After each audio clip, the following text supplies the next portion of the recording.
كانوا مدحوينها جمهورية Somaliland مدن موسى بيه عبد وكل قاطع حفيز كيسا قدها قصر مدحتوية Somaliland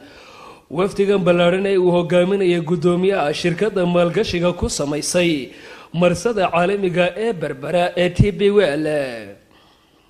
مستر سلطان بن سليبان شي تاسوهر هشيس مالقليدو لقا شي جمهورية Somaliland waxaana muddadii uu soo kulankaasi lagu la faguray diiradana lagu saaray sidii ay shirkaddaasi ay u dardargelin lahayd heshiiskii ay hore ula gashay jamhuuriyadda Somaliland kuwaasoo ay ka mid ahaayeen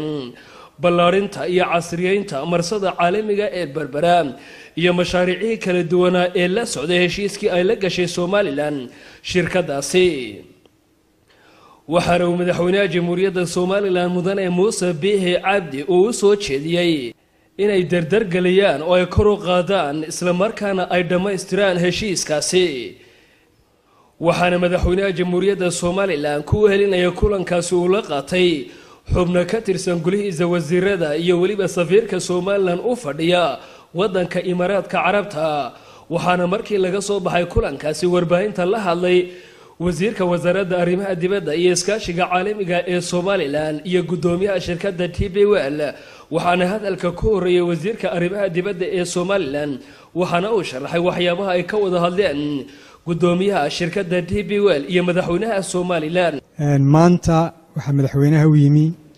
oo halkan ku soo booqday wafdi ballaaran oo ka socda shirkadda TBWL oo hogaaminayo gudoomiyaha shirkaddu waxay ka wada hadleen gudoomiyaha iyo wafdiga la socday iyo madaxweynaha iyo wafdigiisu amuuro fara badan oo la xiriira danaha labada dhinac oo ay ka mid tahay dhismaha dekedda ballaarinta dekedda suuqa xorta ama free zone-ka wax loo yiraahdo iskaashiga dhinaca maxaan yiraahdaa sidii loogu furi lahaa suuqa shaqada dhalinyarada reer Somaliland abaaraha marka waxaan ka hadlay runtii waxyaabo fara badan oo kala duwan oo saameyn ku leh danaha labada dhinac gudoomiyaha shirkadda TBWL Master Sultan oo isaguna halkaasi ka hadlay ayaa waxa uu sheegay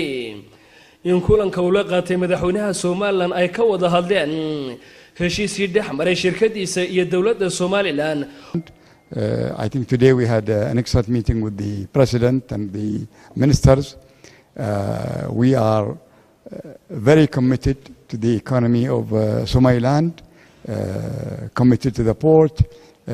Inshallah, this construction of the port will start this year.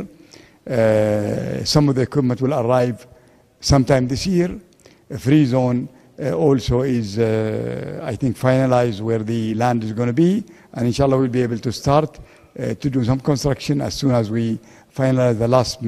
bit, basically, with Mr. Saad, which should happen in a few days. waxaana uu hoosta ka xariiqay in heshiiskaasi ay dardargelinayaan sidii hore uga socon lahaa isla markaana uu halka uu maanta uu taagan yahay kor ay uga sii qaadi lahaayeen waxaana uu ka waramay oo kale ballaarinta iyo dayactirka ay ku sameeyeen dekedda Berbera waxaana uu sheegay in waxa u harsan ay halkaasi ka sii ambaqaadi doonaan isagoo arrintaasi ka hadlayna waxa uu yidhi we are very excited, we are very encouraged by the support we get from the government of Somaliland, and we believe between the free zone and the port that will create a lot of jobs for the people of Somaliland, that will increase the trade, and that will give the port, with the modern investment we have in it,